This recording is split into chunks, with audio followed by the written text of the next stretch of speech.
Joining me now is former President Trump's attorney, Michael Veen.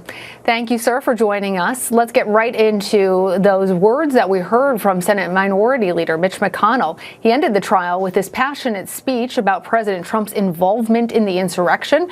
During it, he said that the former president is still liable for everything he did during his period in office. Are you expecting to face more charges against Mr. Trump in the near future, and do you anticipate being part of that defense? No, that's just political rhetoric, and I was hopeful that something would come out of this, that the political rhetoric would stop out of Washington, D.C., but I guess apparently it hasn't.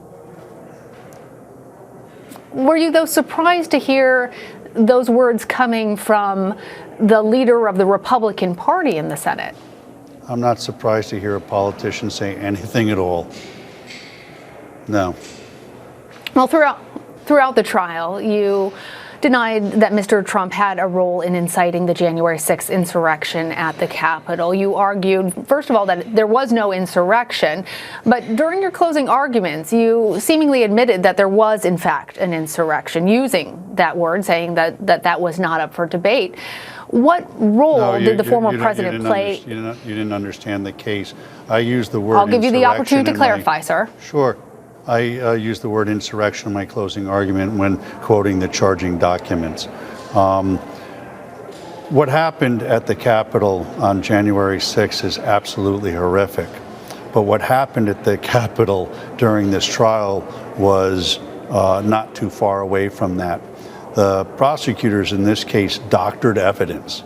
They did not investigate this case, and when they had to come to the court of the Senate to put their case on, because they hadn't done any investigation, they doctored evidence. It was absolutely shocking. I think when we discovered it and we were able to expose it and put it out, I think it turned a lot of senators.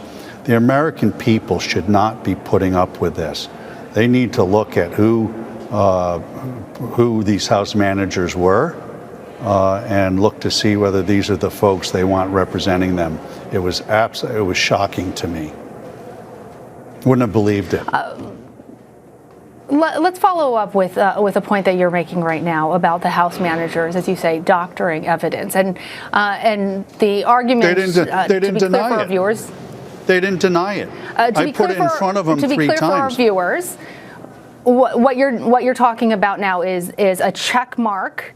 That's a verification on Twitter that did not exist on that particular tweet. A 2020 that should have actually read 2021, and the selective editing, you say, of the tapes. Is that the doctored evidence of what you're speaking? Wait. That's not enough for you?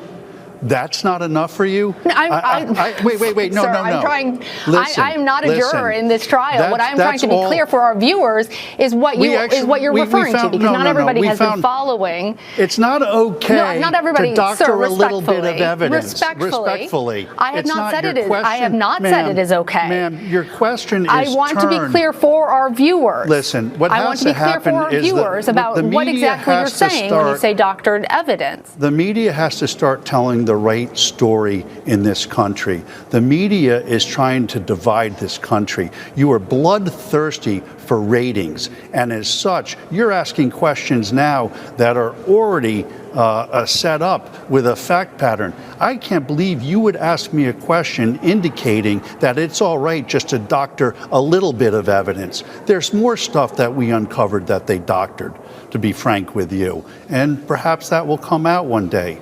But we won this case, and I'm not a sore loser, but what happened, or a sore winner, I should say, but what should happen is somebody should look at the conduct of these House managers.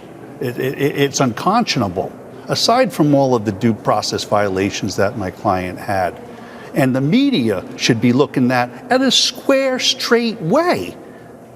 The straight way. When I watch the news, I watch one station and it's raining. I watch another station at the same time and it's sunny. Your coverage is so slanted, it's got to stop.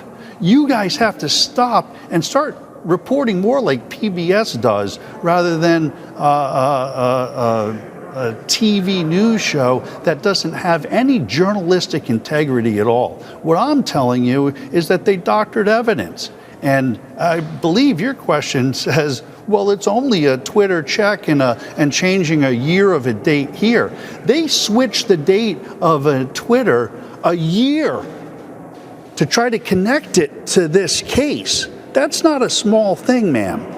The other thing they did is they put a check mark on something to make it look like it was a validated account when it wasn't.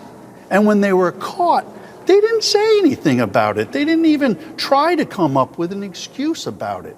And that's not the way our prosecutors or our government officials should be conducting themselves. And the media shouldn't be letting them get away with it either. I'm tired of the biased media on both sides, left and right. What this country wants, what this country needs, is this country to come together, to take the left and the right and find a middle ground and start responsibly being our public officials, our elected officials. And one of the reasons why they do it is because of the media. Because the media wants to tell their narrative rather than just telling it like it is. And frankly, I'm tired of it. I'm not a media, I'm not in front of your cameras all the time, but what I've been subjected to this last week. I understand, and I've given you the opportunity. You don't want to hear the truth. Yeah.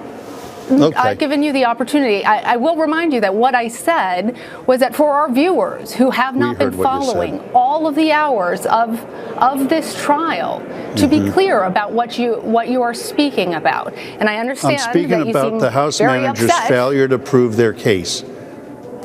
That's what I'm telling you. They weren't able to prove their case. Acquittal.